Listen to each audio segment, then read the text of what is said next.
حضرت اقدس مسیح موعود علیہ الصلاۃ والسلام کو الہام ہوا کہ میں تیری تبلیغ کو زمین کے کناروں تک پہنچاؤں گا، اور آج بھی ہم یہاں چیک ریپبلک پراگ میں ایک بہت بڑا نشان دیکھ رہے ہیں۔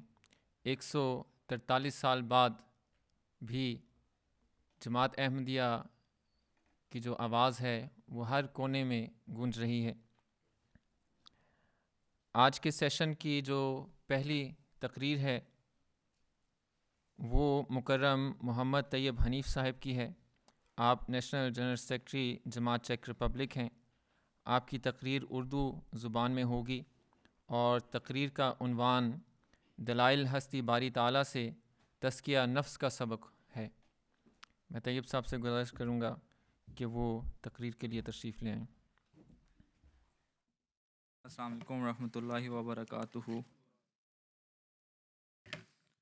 اشہد ان لا الہ الا اللہ وحدہ لا شریک لہ واشہد ان محمدا عبدہ ورسولہ۔ اما بعد فاعوذ باللہ من الشیطان الرجیم۔ بسم اللہ الرحمن الرحیم۔ قد افلح من زکاہا وقد خاب من دساہا۔ پس جس نے اس نفس کو پاک کیا وہ تو سمجھو کہ اپنے مقصود کو پا گیا، اور جس نے اسے مٹی میں گاڑ دیا سمجھ لو کہ وہ نامراد ہو گیا۔ محترم صدر صاحب، معزز مہمانان گرامی، عزیز حاضرین جلسہ، آج جماعت احمدیہ چیک ریپبلک اپنے پہلے جلسہ سالانہ کے نہایت بابرکت اور تحریکی موقع پر اکٹھی ہوئی ہے، اور اس عظیم روحانی جلسہ میں مجھے یہ سعادت حاصل ہوئی ہے کہ میں آپ کے سامنے دلائل ہستی باری تعالیٰ سے تزکیہ نفس کا سبق کے موضوع پر چند گزارشات پیش کروں۔ یہ موضوع نہ صرف ہمارے ایمان کی بنیاد ہے بلکہ ہماری عملی اور روحانی زندگی کی سمت بھی معین کرتا ہے، کیونکہ قرآن کریم کے مطابق حقیقی کامیابی اسی انسان کے لیے ہے جو اپنے نفس کو پاک کرتا ہے، اور نفس کی پاکیزگی کی بنیاد خدا تعالیٰ کی سچی معرفت پر قائم ہے۔ معزز حاضرین محفل، تزکیہ نفس کوئی محض اخلاقی نصیحت نہیں بلکہ اس کی اصل بنیاد خدا کی پہچان ہے، اور خدا کی پہچان کا سب سے مضبوط ذریعہ وہ دلائل ہیں جو اللہ تعالیٰ نے خود قرآن کریم میں بیان فرمائے ہیں اور اپنی تخلیق کے ہر ذرہ میں ہمارے سامنے رکھ دیے ہیں۔ اسی لیے قرآن کریم انسان کو بار بار یہ دعوت دیتا ہے کہ وہ سنے ہی نہیں بلکہ غور کرے، سوچے اور تدبر کرے۔ اللہ تعالیٰ فرماتا ہے کہ ہم نے اپنی نشانیاں آفاق میں بھی رکھی ہیں، اور خود انسان کے نفس میں بھی، یہاں تک کہ انسان پر یہ بات واضح ہو جائے کہ یہ قرآن حق ہے اور اس کا نازل کرنے والا ایک زندہ اور قادر خدا ہے۔ بس جب ہم کائنات کے نظام پر نظر ڈالتے ہیں، زمین و آسمان کی وسعتوں کو دیکھتے ہیں، قدرت کے قوانین میں غیر معمولی توازن مشاہدہ کرتے ہیں، اور انسانی وجود کی حیران کن پیچیدگیوں پر غور کرتے ہیں، تو عقل اور فطرت دونوں اس نتیجہ پر پہنچتی ہیں کہ یہ سب کچھ کسی اندھے اتفاق کا نتیجہ نہیں ہو سکتا۔ قرآن کریم نے 1400 سال قبل جن حقائق کی طرف انسان کی توجہ مبذول کروائی، آج جدید سائنس انہی حقائق کو تحقیق، تجربہ اور مشاہدہ کے بعد تسلیم کر رہی ہے۔ یہی وہ ہم آہنگی ہے جو اس بات کی روشن دلیل ہے کہ قرآن کریم انسانی کلام نہیں بلکہ اسی خدا کا کلام ہے جو کائنات کا خالق بھی ہے اور انسان کا رب بھی۔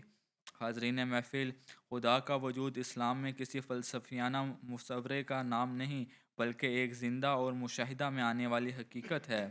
حضرت مسیح موعود علیہ السلام فرماتے ہیں، ہماری اعلیٰ لذات ہمارے خدا میں ہیں، جو شخص خدا کو پا لیتا ہے وہ سب کچھ پا لیتا ہے۔ قرآن کریم ہمیں خدا کے وجود پر آنکھ بند کر کے ایمان لانے کا حکم نہیں دیتا بلکہ بار بار کہتا ہے، افلا تتفکرون، کیا تم غور نہیں کرتے؟ جب قرآن کریم ہمیں افلا تتفکرون کہہ کر غور کرنے کی دعوت دیتا ہے تو وہ ہمیں دراصل ان سائنسی سچائیوں کی طرف مائل کرتا ہے جو اس علیم و خبیر خدا کا پتہ دیتی ہیں۔ آج کی جدید سائنس کائنات کی وسعتوں سے لے کر انسانی وجود کی گہرائیوں تک جن حقائق کو آج دریافت کر رہی ہے، قرآن وہ پہلے ہی بیان کر چکا ہے اور یہ ثابت کر دیا کہ اس کائنات کا نقشہ بنانے والا اور وہی نازل کرنے والا وہی ایک خدا ہے۔ چنانچہ اس معرفت الہی کے سفر میں کائنات کا پہلا عظیم نشان اس کی تخلیق ہے، جس کے متعلق قرآن فرماتا ہے اولم یر الذین کفروا ان السماوات والارض کانتا رتقا ففتقناہما۔ کیا کفار نے یہ نہیں دیکھا کہ آسمان اور زمین دونوں بند تھے، بس ہم نے ان کو کھول دیا۔ آج سائنس یہ مانتی ہے کہ کائنات ایک نقطہ سے پھٹی جسے بگ بینگ کہا جاتا ہے۔ یہ محض اتفاق نہیں، یہ خالق کے ارادے کی گواہی ہے۔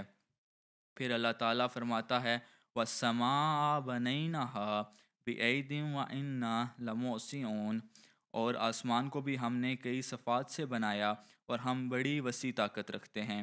ایڈون ہبل نے 1929 میں کہکشاؤں کے پھیلاؤ کو دریافت کیا۔ قرآن نے یہ حقیقت 1400 سال پہلے بیان کر دی۔ پھر اللہ تعالیٰ زندگی کی ابتدا کے بارے میں فرماتا ہے وَجَعَلْنَا مِنَ الْمَاءِ كُلَّ شَيْءٍ حَيٍّ، ہم نے ہر زندہ چیز کو پانی سے پیدا کیا۔ آج بیولوجی مانتی ہے کہ زندگی پانی کے بغیر ممکن نہیں۔ پھر اللہ تعالیٰ فرماتا ہے بَلَا قَادِرِينَ عَلَىٰ أَن نُّسَوِّيَ بَنَانَا، یعنی جب میرے بندے میں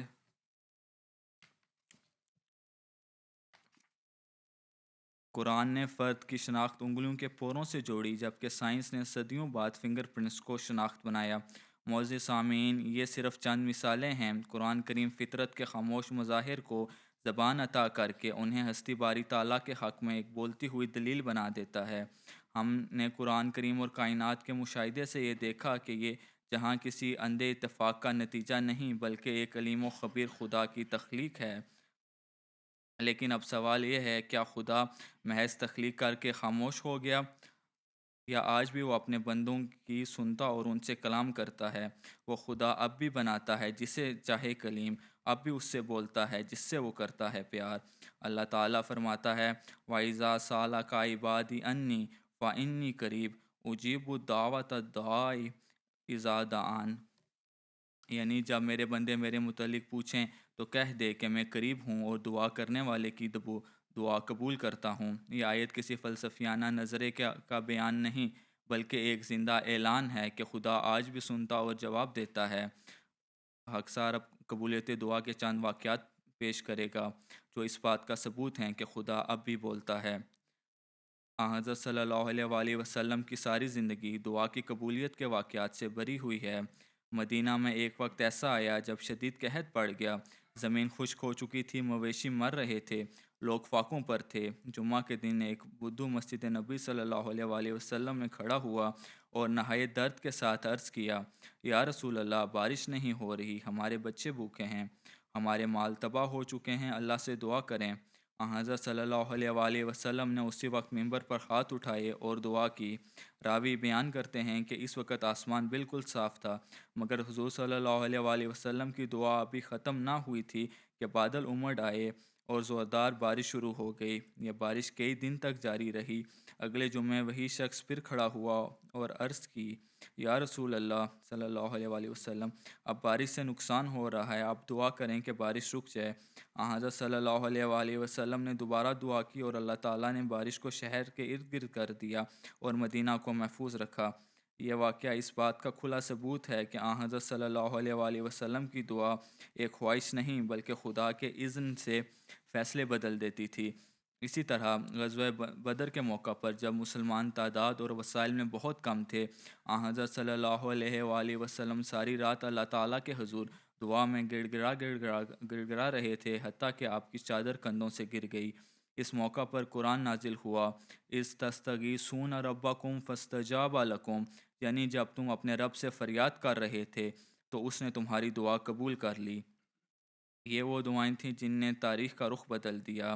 جب اللہ تعالیٰ کسی کو اپنے زمانے کا مامور بنا کر بھیجتا ہے تو اس کی دعاؤں میں خاص تاثیر رکھ دیتا ہے۔ حضرت مسیح موعود علیہ السلام فرماتے ہیں دعا خدا کو دکھا دیتی ہے اور بندہ کو خدا کے قریب کر دیتی ہے۔ حضرت مسیح موعود علیہ السلام کی زندگی دعا کی قبولیت کے غیر معمولی واقعات سے بری ہوئی ہے۔ ان میں سے ایک نہایت ایمان افروز واقعہ اکثر یہاں پیش کرنا چاہتا ہے۔ عبد الکریم ایک نوجوان طالب علم جو تعلیم کے لیے قادیان آیا ہوا تھا۔ ایک دن انہیں ایک پاگل کتے نے کاٹ لیا۔ فوراً علاج کے لیے کسولی بھیجا گیا، مگر چند دن بعد ان میں ریبیز کی علامات ظاہر ہو گئیں۔ اس زمانہ میں یہ بیماری یقینی موت سمجھی جاتی تھی۔ ڈاکٹروں نے صاف الفاظ میں لکھ دیا کہ عبد الکریم کے لیے اب کچھ نہیں کیا جا سکتا۔ حضرت مسیح موعود علیہ السلام کو یہ اطلاع ملی تو آپ علیہ السلام کو شدید صدمہ ہوا۔ آپ نے نہایت تضرع اور درد کے ساتھ اللہ تعالیٰ کے حضور دعا کی۔ اللہ تعالیٰ نے اس دعا کو قبول فرمایا اور چند ہی گھنٹوں میں عبد الکریم کی حالت بدلنے لگی۔ وہ پانی پینے لگا، خوف ختم ہو گیا، ہوش واپس آ گیا اور جلد ہی مکمل صحتیاب ہو گیا۔ یہ واقعہ اس بات کا زندہ ثبوت ہے کہ وہ خدا جس کا دعویٰ حضرت مسیح موعود علیہ السلام نے کیا، آج بھی سنتا اور شفا دیتا ہے۔ حضرت مسیح موعود علیہ السلام کے بعد اللہ تعالیٰ نے خلافت احمدیہ قائم فرمائی اور دعا کی قبولیت کا یہ سلسلہ خلفائے احمدیت کے ذریعے آج تک جاری ہے۔ اکثر خلفائے احمدیت کے قبولیت دعا کے چند واقعات پیش کرے گا۔ حضرت مصلح موعود رضی اللہ عنہ فرماتے ہیں، اللہ تعالیٰ جب کسی کو منصب خلافت پر سرفراز کرتا ہے تو اس کی دعاؤں کی قبولیت بڑھا دیتا ہے، کیونکہ اگر اس کی دعائیں قبول نہ ہوں تو پھر اس کے اپنے انتخاب کی حد تک ہوتی ہے۔ حضرت مصلح موعود رضی اللہ عنہ کے دور خلافت میں ڈھاکہ کے ایک مخلص احمدی محترم فیض عالم صاحب کی اہلیہ ایک لا علاج مرض میں مبتلا تھیں۔ ہر قسم کے علاج کے باوجود بیماری بڑھتی جا رہی تھی اور ڈاکٹروں نے مایوسی کا اظہار کر دیا تھا۔ آخرکار حضرت مصلح موعود کی خدمت میں دعائیہ خط لکھا گیا۔ حضور نے جواب میں صرف اتنا لکھا، اچھی ہو جائے گی۔ اسی دوران اس خاتون نے خواب میں حضرت مصلح موعود رضی اللہ عنہ کو یہ فرماتے ہوئے سنا کہ دعا کو دوا کے طور پہ استعمال کرتی جاؤ۔ چنانچہ اللہ تعالیٰ کے فضل سے وہ بیماری جسے ڈاکٹر لا علاج قرار دے چکے تھے مکمل طور پر ختم ہو گئی اور بعد میں اللہ تعالیٰ نے اولاد کی نعمت بھی عطا فرمائی۔ یہ واقعہ دعا، خلافت اور خدا کی زندہ نصرت کا روشن ثبوت ہے۔ اسی طرح حضرت خلیفۃ المسیح الثالث رحمہ اللہ کے دور میں اسپین میں 700 سال بعد مسجد کی تعمیر بظاہر ناممکن تھی۔ وسائل کی کمی اور شدید مخالفت موجود تھی۔ حضور نے جماعت کو دعا اور قربانی کی طرف توجہ دلائی اور اللہ تعالیٰ کی رہنمائی سے اس مسجد کا نام مسجد بشارت رکھا۔ حضور نے دعا فرمائی کہ یہ مسجد یورپ میں اسلام کی نشت ثانیہ کا خیمہ بنے گی۔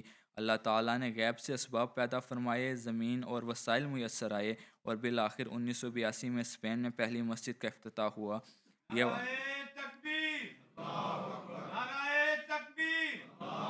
حضرت محمد مصطفیٰ غلام احمد کی غلام احمد کی حضرت خلیفۃ المسیح الخامس حضرت خلیفۃ المسیح الخامس خلافت احمدیت نعرہ تکبیر اسلام احمدیت۔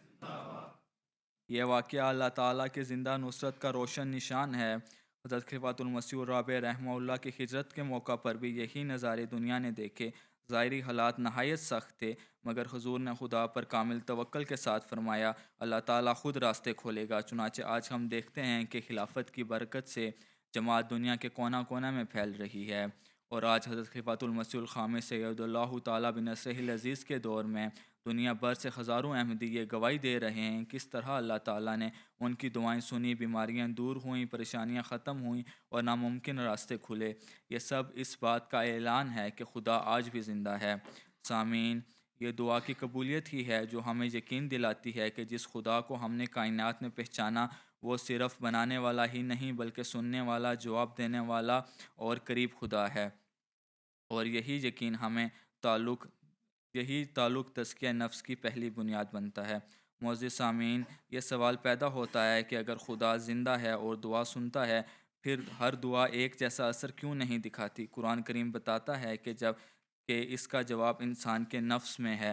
اللہ تعالیٰ فرماتا ہے کہ انسان کا نفس مختلف حالتوں سے گزرتا ہے اور یہی حالتیں انسان کے اعمال، اخلاق اور دعا کی قبولیت کا معیار بنتی ہیں۔ پہلی حالت نفس امارہ، یہ وہ حالت ہے جس میں انسان خواہشات کا غلام ہوتا ہے اور برائی کی طرف مائل ہوتا ہے۔ دوسری حالت نفس لوامہ ہے، یہاں انسان اپنی غلطیوں پر شرمندہ ہوتا ہے، خود کو ملامت کرتا ہے اور بہتر بننے کی کوشش کرتا ہے۔ یہی اخلاقی بیداری کا آغاز ہے۔ تیسری حالت کا نام نفس مطمئنہ ہے۔ یہ حالت کمال کا مقام ہے جہاں انسان خدا سے راضی ہو جاتا ہے اور خدا اس سے راضی ہو جاتا ہے، جہاں انسان کو خدا کی قربت نصیب ہوتی ہے اور اسی دنیا میں جنت کا ذائقہ ملتا ہے۔ یہی نفس کا سفر ہے۔ خواہش سے ندامت تک اور ندامت سے خدا کی رضا تک انسان کی جسمانی اور روحانی حالت کا گہرا تعلق ہے۔ حضرت مسیح موعود علیہ الصلوۃ والسلام واضح فرماتے ہیں کہ طبعی، اخلاقی اور روحانی حالتیں ایک دوسرے سے جدا نہیں، حتیٰ کہ انسان کیا کھاتا ہے، کیسے سوتا ہے، کس طرح زندگی گزارتا ہے، یہ سب چیزیں اس کی روحانیت پر اثر ڈالتی ہیں۔ معزز سامعین، اب تک ہم یہ سمجھ چکے ہیں کہ انسان کے اندر 3 حالتیں پائی جاتی ہیں، لیکن اصل سوال یہ نہیں کہ یہ حالتیں کیا ہیں۔ اصل سوال یہ ہے کہ انسان ان میں ترقی کیسے کرتا ہے، نفس امارہ سے نکلنے کا راستہ کیا ہے، اور نفس مطمئنہ تک پہنچنے کے عملی ذرائع کون سے ہیں۔ اسلام محض نظریات نہیں دیتا بلکہ عملی اصلاح کے واضح راستے بتاتا ہے۔ حضرت مسیح موعود علیہ الصلوۃ والسلام فرماتے ہیں کہ تزکیہ نفس کے بغیر نہ ایمان کامل ہوتا ہے اور نہ خدا کا قرب حاصل ہوتا ہے۔